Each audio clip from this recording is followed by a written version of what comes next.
Kad es saku Maks, jūs sakat Morits. Maks, Maks. Kad es saku Maks, jūs sakat Morits. Maks, Maks.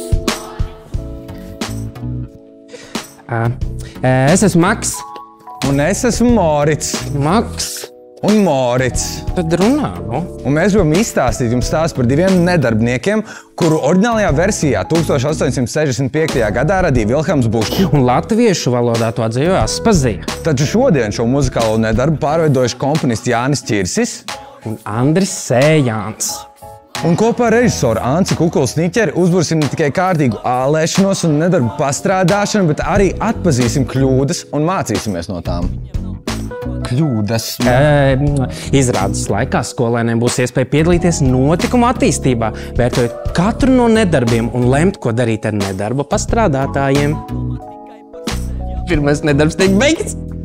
Bet otrs tiek jau steigts. Kad es saku Maks, jūs sakat Morits. Maks, Maks.